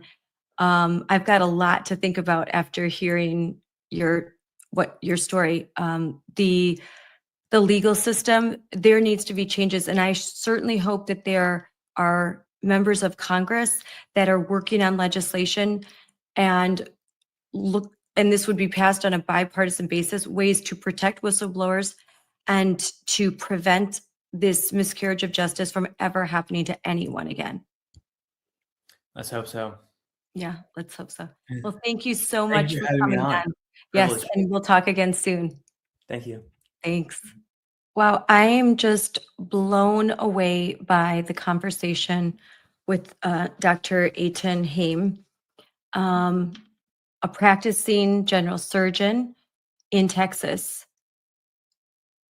to the miscarriage of justice. Whenever I have these conversations, like I try not to, I watched a bunch of podcasts that he was on, including Jordan Peterson, and I did my research and I had talked to him previously, but I kind of let the conversation go in the direction that it seems, just let it go where it's going to go. And I didn't realize that how much we would talk about the legal process, which is really important. I think that you can read many articles about him and read about the procedures and transgender medicine and the things he exposed. But this conversation, I had not read the details of corruption that he and his wife faced, the justice system and the miscarriage of justice, and the corrupt manner in which the federal Department of Justice, the cloud that it is under, it's really scary, to be honest. It's really scary. And I think that it's important that institutional changes are made, and that legislation, I really hope that there is legislation that protects whistleblowers that is forthcoming. The ability to limit what a jury can see, tying a defendant's, tying both hands behind their back. It's outrageous. And it is the stuff, as I said, it is the stuff of a banana republic. It's the government should not have such an upper hand when it's bringing a case before a private American citizen. This goes against the foundational principles of our Constitution, of rule of law, and it absolutely must be changed. I don't care. I don't care if the federal government were bringing a case against someone that maybe I didn't like very much, and I didn't like their political opinions. I didn't like their worldview or their ideology. I don't want a federal government strong enough to tip the scales, to blindfold Lady Liberty. I mean, not to basically, I shouldn't say that, to unblindfold Lady Liberty. To the scales of justice should be blind, but that justice and liberty now is heavily weighted towards the government, and that they can do things that just that just are immoral and wrong and illegal and violate our previously upheld rule of law, constitutional principles, all of that. So I think it's very, I think that Dr. Haim is extraordinarily brave, just very brave. And that he was willing to go to prison for what he truly believed was right. And he would not bend the knee. He would not call something that was a lie true. He would not sign a plea deal that would allow Texas Children's Hospital and the federal government and the DOJ in Texas to get away with this just absolute miscarriage of justice, for the hospital to continue to perform these kinds of surgeries and provide this kind of medical care without without being exposed. And it shows it takes just one or two people to change the world, to change a community, to change the state of Texas. You heard what he said. After the article with Chris Rufo came out, the next day, Texas passed legislation on a bipartisan basis that banned hospitals from transgender medicine. So one person really can make a huge difference. So I want to bring up the first article written by Chris Rufo, and thank Chris Rufo for this investigative work. I mean, without Chris Rufo, taking this story, as Dr. Haim had said, he had spent months pitching this story, trying to get someone to pick it up so that these procedures could stop, and so that he could make everyone aware of what was really happening at Texas Children's Hospital. So this is the original story from May 16th, 2023. And it is, hold on a second. Sex change procedures at Texas Children's Hospital. And we'll go through this.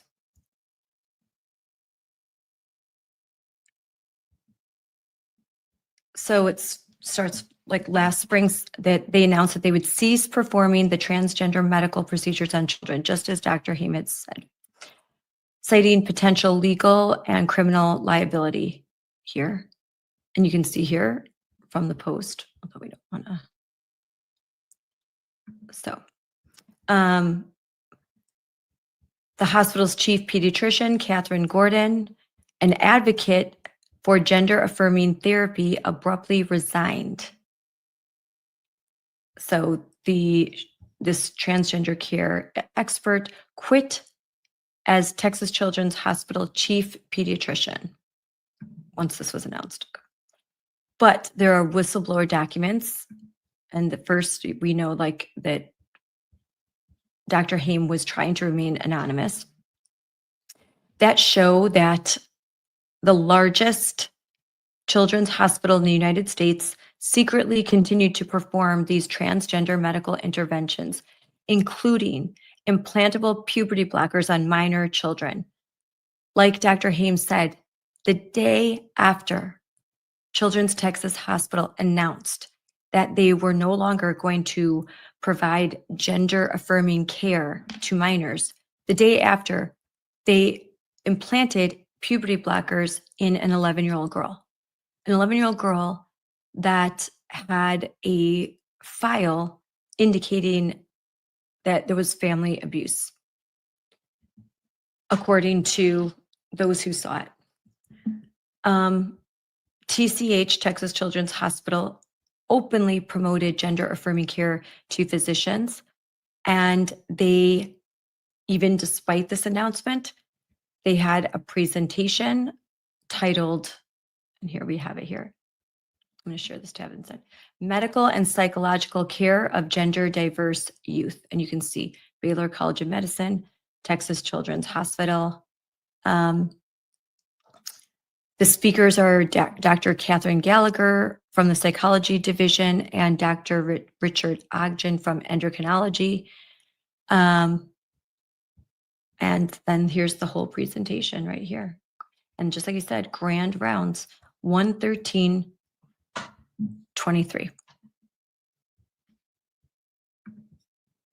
So then the article continues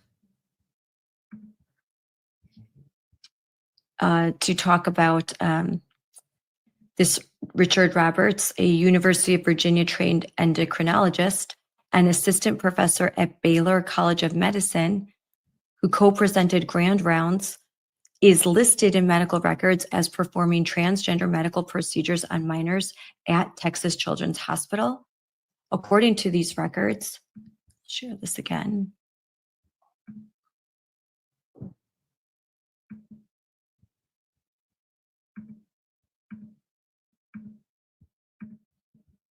According to these records,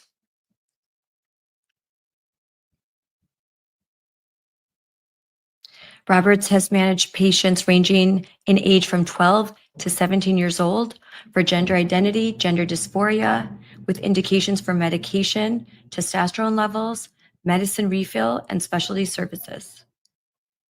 Despite a statement that they had ceased these practices, Roberts had continued to manage a heavy caseload for gender affirming care, including multiple patient visits in a single day for gender dysphoria and gender identity and hormone replacement therapy. And you can continue to go on all of the different drugs. And basically, the executives at this Texas Children's were playing a duplicitous game. They made an announcement, but they continued to perform these procedures. And it says that state legislators at the time were considering a bill to ban such procedures. They had not yet at that time, but as we know, they would. They would as soon as Dr. Haim and came forward and these articles were published in the City Journal. And we listened to the high price paid by Dr. Haim for his courage. Their courage is contagious, though. As Dr. Haim told us, there was a second whistleblower that confirmed everything that he said, a nurse who worked in that gender clinic and who revealed just how horrific these procedures were, and the patient population receiving this treatment. These are kids with a lot of comorbidities and a lot of issues that were not being treated. Instead, they became, I think, pawns in an ideological system, but also one that benefits financially from harming kids.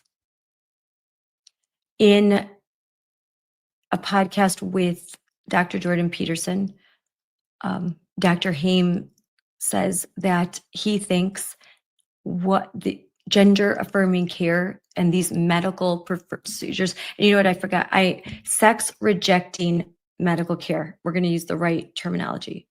Sex rejecting medical care is not medical care at all.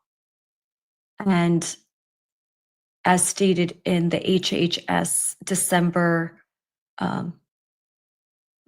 which we streamed live with Chloe Cole and the Secretary Robert Kennedy Jr.,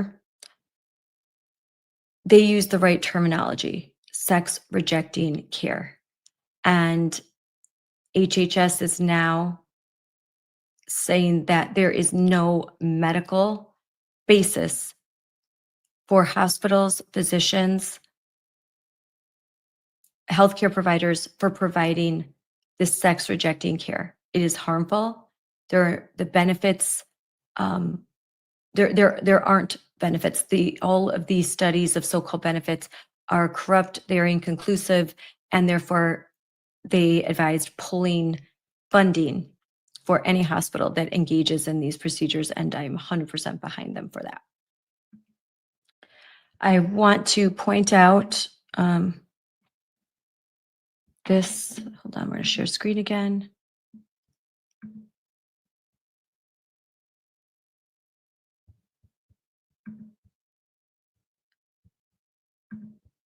Bring this on.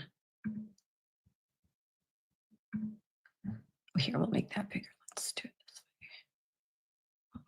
So this is the Ending Lawfare Against Whistleblowers Who Protect Children hearing. It took place April 9th, 2025, led by Jim Jordan from Ohio. Love him. And so when I was asking what's being done, We could see Dr. Haim spoke as a whistleblower, and as did Vanessa, I'm not going to say the name right, Vanessa Cividaj, a former nurse who is also a whistleblower. So let's find recording of their opening statements.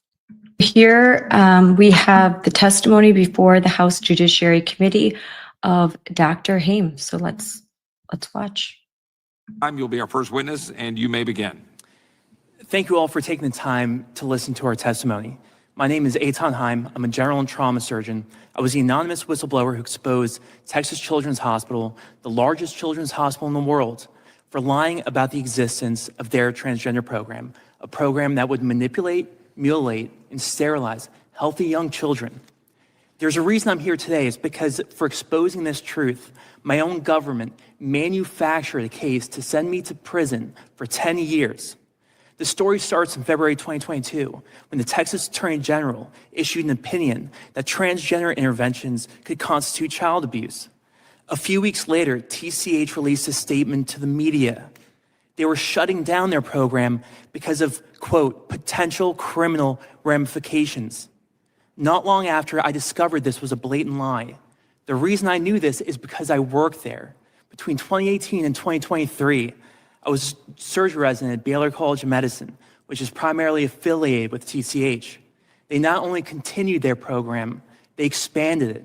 All this was happening behind closed doors. On May 16th, investigative journalist Christopher Rufo published a story exposing this. I was the anonymous whistleblower in that story. One day later, the conduct we exposed was made illegal in the state of Texas with bipartisan support, partially because our story came out the day before. On May 19th, the Texas Attorney General initiated an investigation into the hospital. On May 23rd, another whistleblower spoke out. That was Vanessa Cividaj. She's here today. Despite crossing the highest possible threshold for a whistleblower, on June 23rd, a month after the story's release, 2 armed agents with HHS showed up to my home on the day of my graduation, a few hours before the ceremony, one of the most important days of my life. This was a moment I learned I was under federal investigation, federal criminal investigation by the United States Department of Justice. The target letter was signed by an assistant U.S. attorney, Tina Ansari. From the very beginning, I knew this was nothing more than a charade. I knew this because I never violated HIPAA. I never accessed the records of transgender patients or released any identifiable information. All of it was fully redacted, de-identified hospital data, which is used every single day to report infectious disease outbreaks like measles, or conduct retrospective research studies. Over the next few months, though, Ansari confirmed our worst suspicions. This was a political witch hunt. For example, Ansari admitted to my attorneys she never reviewed the evidence before sending agents to my home. She didn't even know what statute she was investigating. Ansari threatened my wife, who had just been hired as an assistant U.S. attorney in Dallas. She told my lawyers she would take me to a jury trial, even on a technicality, and without concern for losing. And she meant what she said. In May 2024, I was indicted on 4 HIPAA-based felonies and faced up to a decade in prison. This indictment portrayed me as a liar who used deception to hack into TCH's EMR system, like was said before. But all of this was pure fiction. The DOJ's own evidence, their own evidence, that they gave us in discovery disproved every single one of the claims against us. This is worth restating. Ansari and her team either never reviewed this evidence or they ignored it. This led to the collapse of their first indictment, but they pursued another. The big difference this time is that they dropped any pretense this was about HIPAA. They legally castrated the indictment by removing key statutory language. The most important change were the victims. TCH and its patients was changed to TCH and its physicians. It was the first time in American history that HIPAA was being used not to protect patient privacy, but multi-billion-dollar hospital systems, TCH and Baylor, who were caught lying to the public. It was too ironic when we discovered that Ansari and her family have quite the special relationship with TCH and Baylor. The best way to put it is this: you couldn't throw a tennis ball at Tina Ansari's Thanksgiving dinner without hitting a major fundraiser for TCH or Baylor, or a former board member for TCH and Baylor, or a CEO who's contracted with hospitals in the Baylor TCH Academic Consortium. Ansari ended up withdrawing from the case shortly after we made this public. The case was eventually dismissed with prejudice after the Biden-appointed U.S. attorney left his office. He was running the case solely with Tina Ansari, bypassing the entire chain of command in the Southern District. But this can't be the end of it. There has to be accountability when the unlimited resources of the federal government are used to destroy the lives of ordinary American citizens. Thank you, Dr. Haim, for your testimony. Mr. Lytle, I apologize. Please proceed. So we heard Dr. Haim talk more in depth about his experience, but that's his testimony. And next, let's listen to the second whistleblower's testimony. And here is Ms. the testimony. Sivage, the time is yours. Good afternoon, Chairman Roy, Chairman Jordan, Ranking Member Scanlon, and members of the subcommittee. My name is Vanessa Sivage. I'm a pediatric nurse with 10 years of experience caring for the health and well-being of children.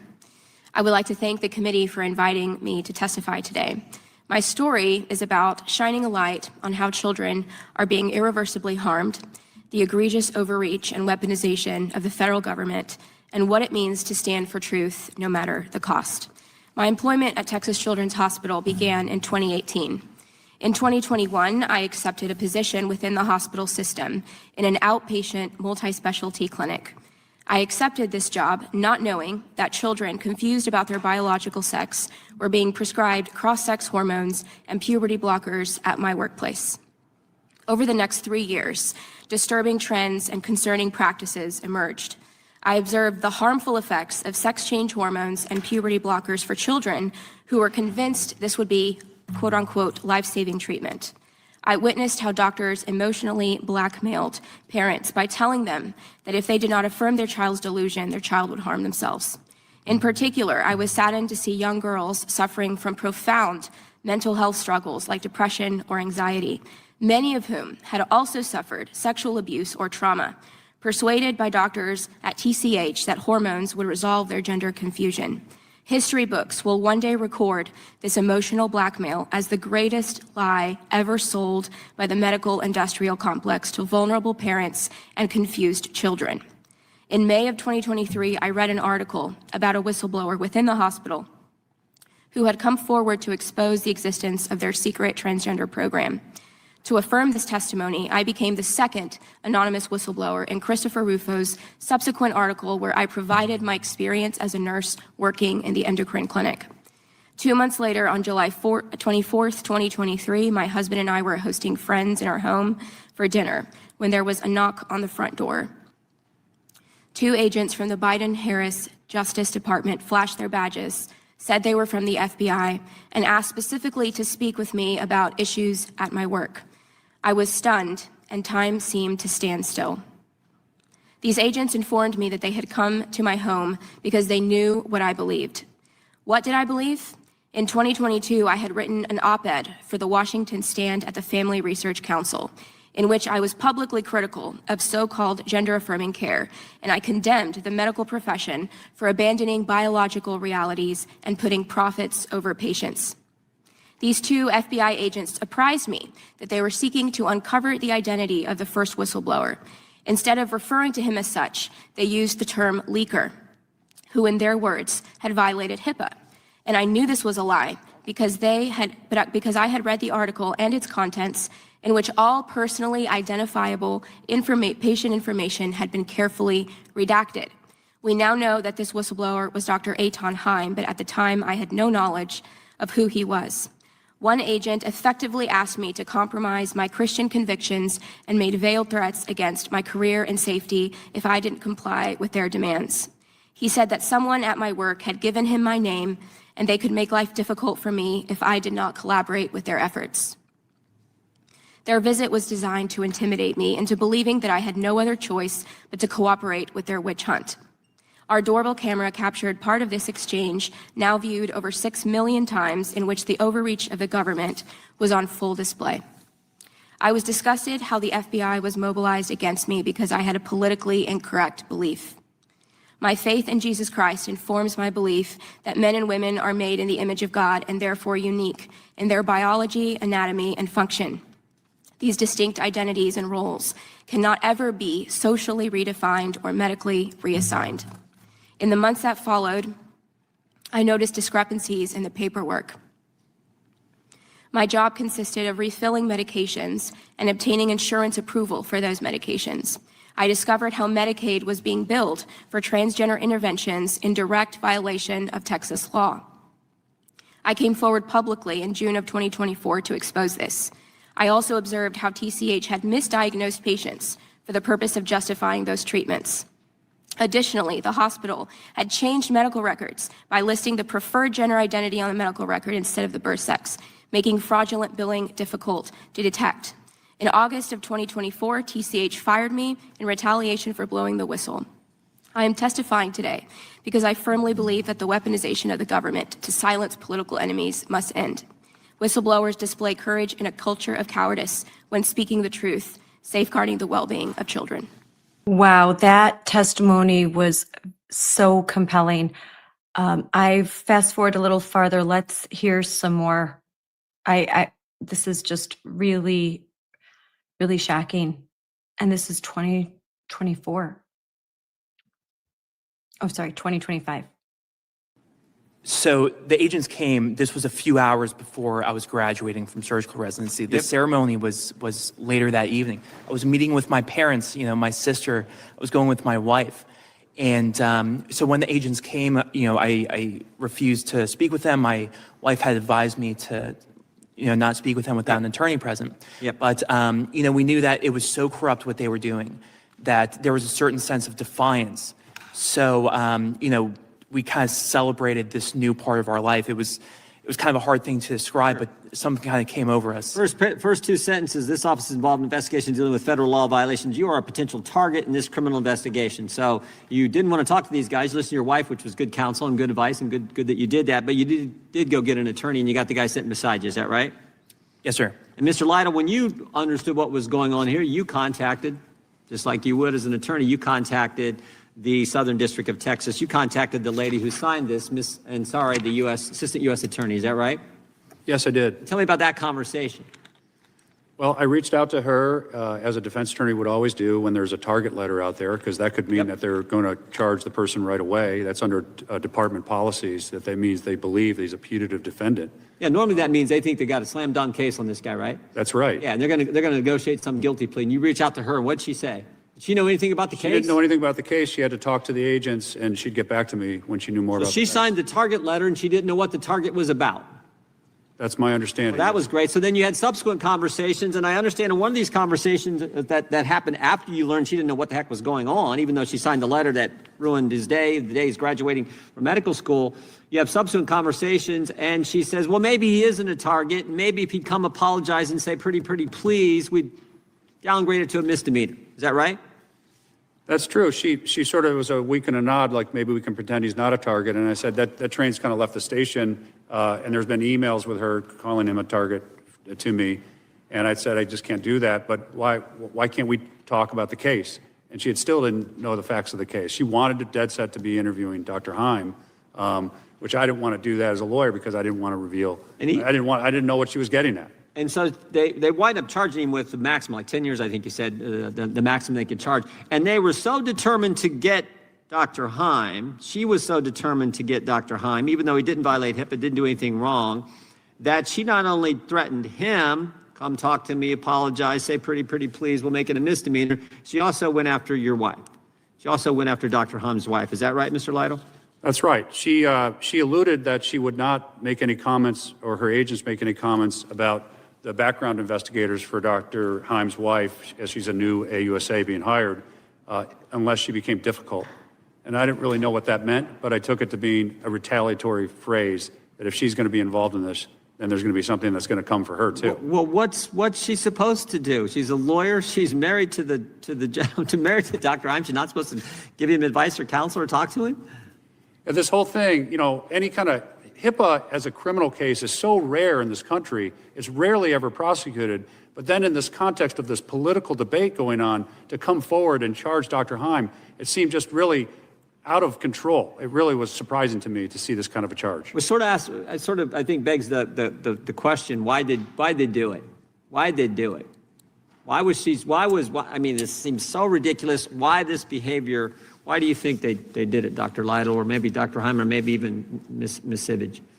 I can say that we found a lot of bias, a lot of conflicts of interest, a lot of connections to the hospital, and a closeness to these families. But at the end of the day, if there was any kind of issue, it shouldn't be handled in the criminal courts. It should be handled in the public arena, in the public debate. Yeah. Doctor? I think that they went after me so hard in order to send a message to everyone else. Of course they did. Because I saw it in my residency, right? The other people who thought this was awful, we actually had to meet in dark corners. We knew that we couldn't say anything publicly. And that's the point.